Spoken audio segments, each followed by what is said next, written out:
Yo, what's up, y'all? This is the Last Emperor, and you're checking out MVRemix.com. Peace. www.mvremix.com. What was it that made you take the moniker The Last Emperor? Uh, I saw a film of the same title some years ago, and was very intrigued by it. It led me to read the book shortly thereafter, which chronicled the life of Pu Yi, who was the last emperor of imperialist China. Mm-hmm. And in Pu Yi's particular life, he had the task of upholding traditional imperialist Chinese values, the culture, so to speak, the task of upholding that, and at the same time, throughout his life, embracing or perhaps not embracing the influx of communism and Western expansion into his country. Now, in looking at this gentleman's particular life, he was, by many accounts, unsuccessful in doing the two. Now, my approach to hip hop is such that, coming from West Philadelphia and wanting to take on a title that I would have to uphold and really look at the culture of hip hop as such, I wanted to complete the task that Pu Yi of China couldn't, i.e., I wanted to uphold the traditional values of hip hop, the art form, the culture, in its pure imperial form, and simultaneously be able to weather the storm of the influx of new political ideologies or changing times, so to speak, or technology that also has an impact on hip hop. What was it that made you decide to go into hip hop? I mean, I've read how you've got a degree in political science. What was it about the culture or the expression which appealed to you to want to get into it? Pretty much, it was just so common. It was such an everyday experience in my environment. Again, I grew up in West Philadelphia, that is also given the world other hip hop greats such as Jazzy Jeff and the Fresh Prince, DJ Cash Money, 3 Times Dope, Steady B, Cool C, the Youngsters, Schoolie D. So many individuals that I saw in my community who went on to have national and even international acclaim. It just seemed like the norm. It was an everyday part of my existence. Some days I would ride bikes. Some days I would break dance. Other days I would try my hand at rapping. Other days it would be graffiti, and sometimes all of those things in one day.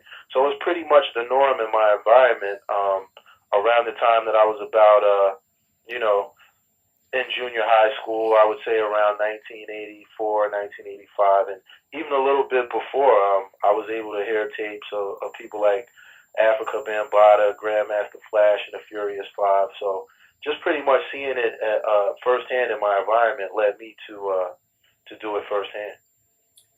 So how exactly did the deal with Dre and whatnot arise and fall through? Were you first signed to Aftermath, as in your first signing, or did you start with other labels? I mean, I know about the Lyricist Lounge and stuff. How did you actually begin putting out material? I first began putting out material pretty much just from the ground up. Like, I put together a demo in 1996 with a friend of mine from South Jersey, and we began, just letting people hear the demo throughout the tri-state area, Pennsylvania, New Jersey, Delaware, some parts of New York. And from there, I just began to do a lot of different talent shows, open mic contests, just really getting my name known on a street level, because I've always, the artists that I really enjoyed growing up were those who developed themselves on the street level first, so that's the same thing that I did. Mm-hmm. And then a friend of mine who I had also gone to university with told me that he was moving out to Los Angeles to work on videos with a company that had some relationship with Dr. Dre. So he said, listen, I can't promise you anything, but I can take your demo out to Los Angeles with me, and I can see that Dr. Dre hears it. So I said, cool. I gave him the demo. He moved out to LA, and maybe about 4 or 5 months later, maybe about toward the end of 1996, Dr. Dre contacted me and let me know that he was interested in and my material, and really had liked to sign me on at Aftermath. So about the beginning portion of 1997, I ended up moving out to Los Angeles. I signed my first deal with Aftermath. But even prior to that, individuals that I just had certain relationships with saw fit to press up certain singles on me and put them out, like even without like signing to anyone, just a commitment that okay, you have a talent and I have an ability to put music out, and so they just saw fit to do that. So yeah, I was signed to Aftermath in 1997. I got with Dr. Dre, and pretty much what happened at Aftermath was that I was not allowed to record the way I had initially been promised to record. I was assigned an A&R who didn't share the same artistic vision that Dr. Dre shared. So the A&R and I would, clash a lot of times over creative issues, songs that I wanted to create, producers that I wanted to use. And, I let Dre be made aware of this. Again, at this time, Aftermath was just came about maybe like a few months before I actually signed. So as with any company that's trying to get itself off the ground, it's a tumultuous time. And Dr. Dre had, a slew of artists who he couldn't be hands-on for any one artist in particular. He was trying to he had his plate, a full plate, where he had a bunch of artists but couldn't really be as hands-on with each project as he initially promised. Mm-hmm. So, around the time of the latter portion of 1997 going into 1998, I again made Dr. Dre aware of the fact that I wasn't pleased with the ratio and proportion of work that I was being able to accomplish. And, he explained to me that with the way the Aftermath was at that time and being a company that really had to prove itself at a certain point, it may be 2 or 3 years before my album came out. And he gave me the option of accepting that fact or perhaps going elsewhere, and I opted to go elsewhere. Mm-hmm. What do you think about the situation with Rakim recently leaving the label? Wow, I think that it's probably in some cases indicative to what I went through. I'm sure that creatively Rakim has a certain thing in mind that he'd like to accomplish.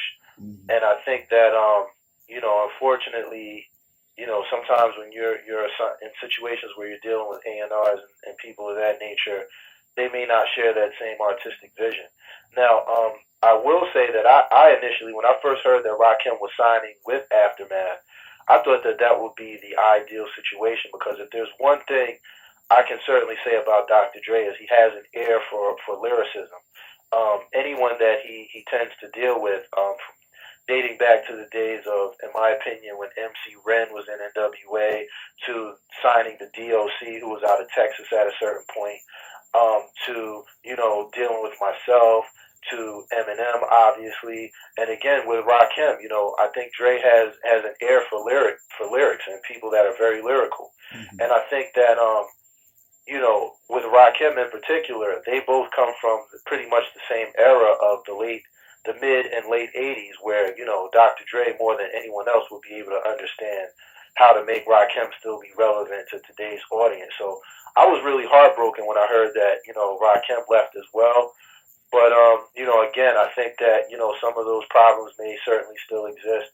And I just think it's unfortunate because, I know myself and all my friends, along with pretty much the rest of the hip-hop community, really had high expectations for that coupling. Yeah, definitely.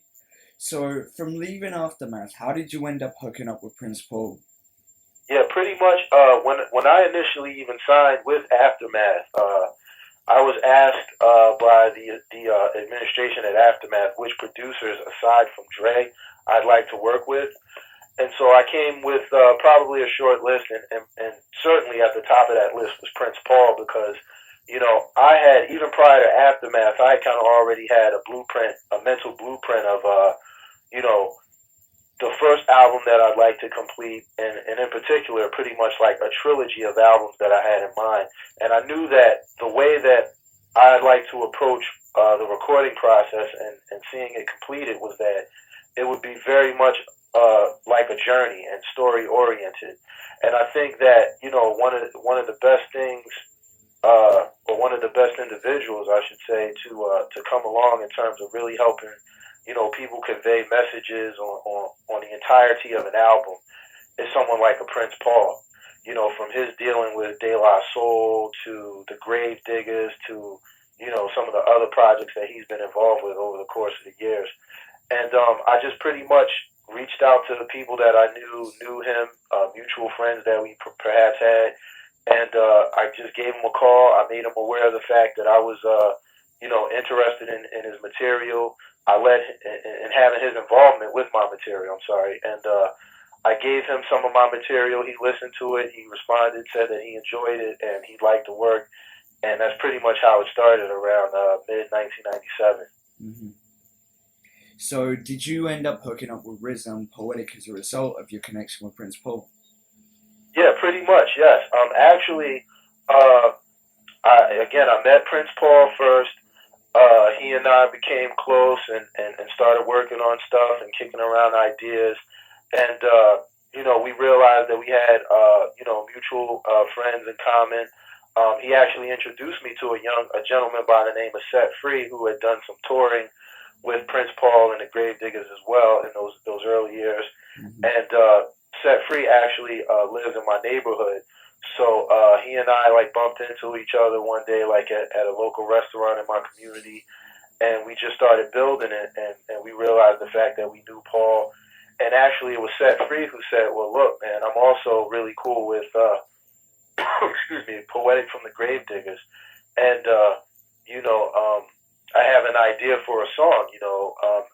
He said, I don't know if you're aware of this, but Poetic is currently dealing with a bout with cancer, and that I really would like to do a song. I'd like to produce a song upon which he describes his bout with cancer, and I want to have your involvement. He asked what I thought about that, and I mean, I was already a fan of Poetic since my early introduction into hip hop. When Poetic had a song out called "God Made Me Funky" back in, I believe it was 1989. So, and even through the course of the Grave Diggers, I'd always been a fan of his. So that's pretty much how we linked up. And then with the RZA, absolutely, Prince Paul pretty much made that happen. He asked me what other MCs I would like to use on my album, and there weren't a lot because I really wanted my first album to be very personalized and not really bogged down with a lot of collaborations. Although I'm still a fan of a lot of people, Mm-hmm. and the RZA was one of those people specifically that I'd like to work with because I had an idea for a song upon which almost like a mad scientist created me in a lab. Using the DNA of all the world's great ancient leaders. So I thought, who better to do that than the RZA, who played the role in the Grave Diggers of the Resurrector. Yeah. So he has that ability. So, that's pretty much how that went down.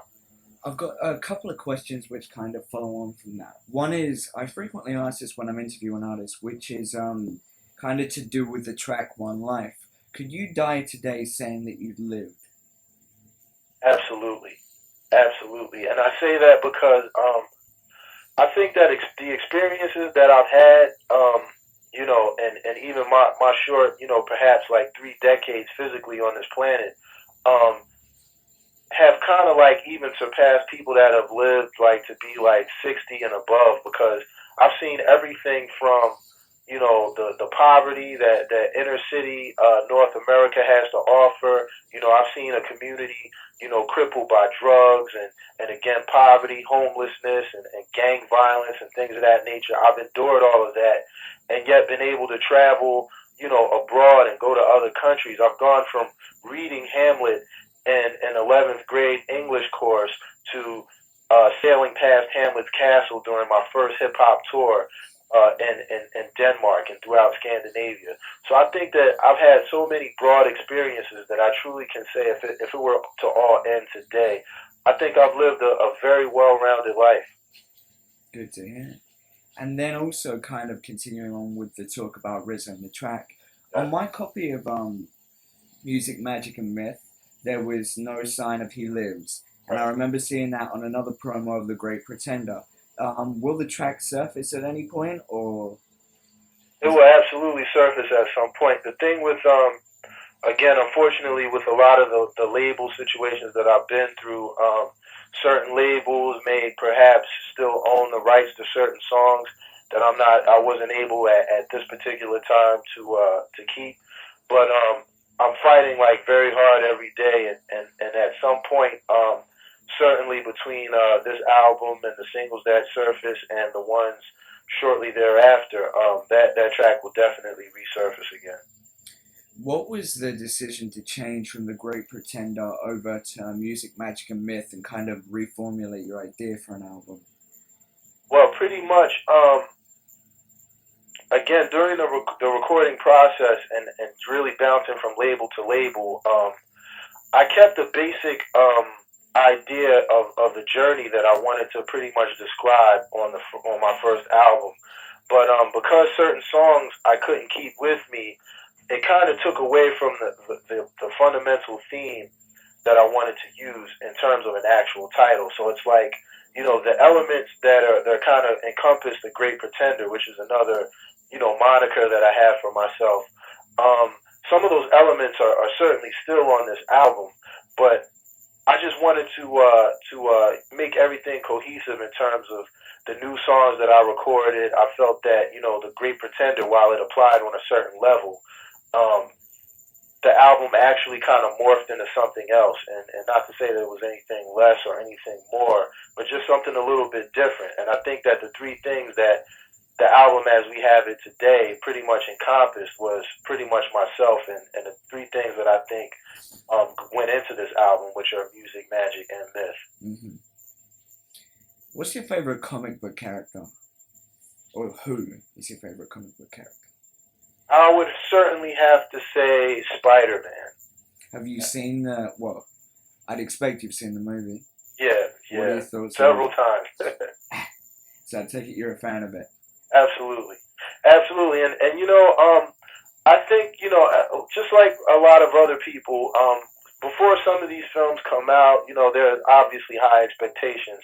Spider-Man and Daredevil, the Hulk in particular, um, and some people that are really hardcore fans of the genre, are very very picky in terms of how some of these companies seem to execute some of these films. But I think that at the end of the day, I just have to approach the films with the same, sense of imagination that I do the comics, and that, you know, um, I give them a little leeway in terms of, the animation and the graphics and things of that nature, or the CGI that may go into making the films. So I'm actually, I'm actually a little bit more lenient with viewing some of these films. But I love Spider-Man, and when it came out, I realized that this is the first film. I pretty much had an idea that they would probably at least make two more, which I Mm-hmm. understand they're currently working on the second. And it's rumored that in this one there will be like Doctor Octopus involved and things of Yeah, that nature. So I think it's only going to get better as time progresses. definitely. A movie's a big influence on you. Absolutely, absolutely. I think popular culture in general. I think the interesting thing about the arts and entertainment to a certain extent is that they have the ability to allow the person who creates the medium to not only just entertain and display their art, but also display their innermost, whether it be philosophical ideologies, their political ideologies, their spiritual ideologies, or just their life's experiences, and really share these things with humanity in a sense. So it's like, I would have to say my favorite set of films of all time is like the Star Wars trilogy Hmm. and the whole Star Wars saga. And I heard George Lucas explain it in a very very good way one time, in that he felt the reason why people gravitated towards his film so much was because they sort of displayed like a sense of modern day mythology. It's like all of the greats that we've come to love and appreciate, whether it be through film, or whether it be from the book world.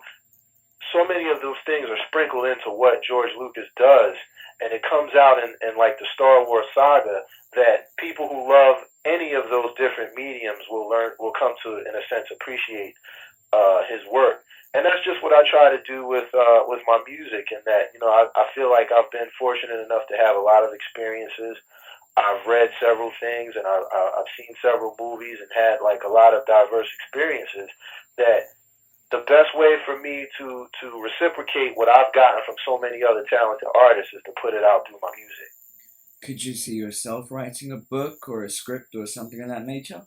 Absolutely. We actually, I would like to, once my albums are complete, I would like to actually do something, hopefully if the albums are, recorded and completed in the fashion I desire, to, perhaps couple these albums with maybe like a book of animation or something of that nature, which I think would be very exciting. And even do some other things. I have a few other ideas that perhaps even not through the medium of music, I'd like to share with the world. So it's all definitely a possibility. Nice. Aside from the album, what else have you recorded, such as guest appearances and whatnot, that we have yet to hear? I think everyone's pretty much heard everything that I've been involved with. I think the last guest appearance that I've done was maybe the Jazzy Jeff album that came out on BBE maybe about 6 months ago. Yeah. I did a song for that called Mystery Man. And I also did a song for a group out of the UK called the Space Monkeys. Oh, yeah. Who are down with, gorillas. Mm-hmm. So that's pretty much it for now. I'm always, keeping an eye open for work, and anytime somebody comes along that really requires me for a project, and it's something that I'm in accordance with, I'm always down to do that. So nice. There'll be a lot more stuff coming. Are there any last comments or words you'd like to put to your fans or potential fans that are going to be reading this? I would like to just thank everyone for supporting me thus far, and I would like for all my supporters to realize that, although I take on a title of, what some would consider like an almost like omnipotent ruler, the only reason that I'm in the position that I am in today, and the only reason why my career is still here, is because of the people who support me. So in a sense, it is as a result of my constituents that I'm able to have, the fortunate career that I have. And I thank them, and I hope to see them very soon.